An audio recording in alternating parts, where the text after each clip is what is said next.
En fait, quand je vous dis que Michael Jackson avait vraiment trop d'argent, c'était pas pour abuser. Il avait tellement d'argent qu'il a racheté les Beatles. On est en 1980 et quelques. Je sais pas exactement quelle année, mais à ce moment-là, Michael Jackson était très proche de Paul McCartney.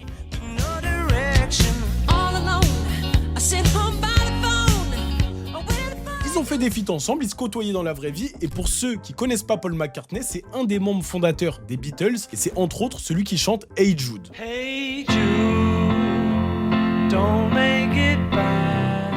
Bon, voilà, maintenant c'est bon. Tout le monde est rodé sur Paul McCartney. À cette époque, Paul, il avait déjà le flair sur le business de la musique et il s'amusait parfois à racheter les catalogues d'autres artistes. Carl Perkins, Buddy Holly, Jerry Herman. Mais concrètement, à quoi ça sert de faire ça? Eh ben, quand tu rachètes les droits d'édition d'un artiste, autrement dit son catalogue, tu touches de l'argent dès que ses musiques sont diffusées. Et ça, Paul, en bon ami, il s'est dit, bon bah, j'aime bien Michael, je vais lui apprendre. Faut s'imaginer la scène là. Et ben voilà, Michael, comment tu peux te faire de l'argent sur le dos d'autres artistes? Merci Paul, mais tu sais, un jour, c'est tes musiques qui m'appartiendront.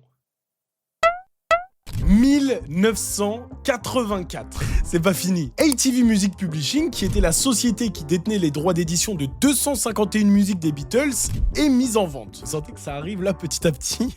Paul McCartney, qui connaît un petit peu ce milieu, apprend la nouvelle. Il se dit, bon ben je vais essayer de rentrer dans la course, je vais essayer de racheter notre catalogue musical. Au moins personne ne pourra manger sur nous. Et moi je connais un petit peu ce milieu-là, hein. Voilà. Trop cher, il se retire de la course. Il essaye quand même de convaincre Yoko Ono, la femme de John Lennon, décédé 4 ans plus tôt, de le rejoindre dans le projet, histoire qu'il y ait un petit peu plus d'argent, mais elle refuse. On n'a jamais été aussi proche du truc là, hein, c'est là.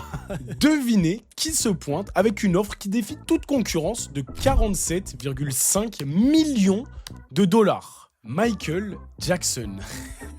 C'est un salaud. En 1985, Michael Jackson devient propriétaire de 251 titres des Beatles. Il est donc libre de les exploiter comme il veut, et il touchera de l'argent à chaque fois que ces derniers seront diffusés. Quand Paul apprend ça, c'est fini, rupture de ouf. Il est trahi, le type à qui il a tout appris vient lui mettre un couteau dans le dos en rachetant son catalogue.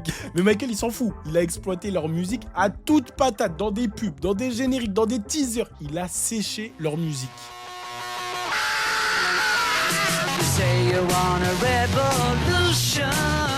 Et ça a rendu fou Paul McCartney. Pour lui, Michael était en train de dégueulasser leur art. La finalité de tout ça, c'est qu'en bon businessman, Michael Jackson, il a tout revendu. 50% en 1995 et les 50% restants, ils ont été rachetés par Sony Music Publishing après la mort de Michael Jackson pour 750 millions de dollars. Belle marge, très beau bénéfice.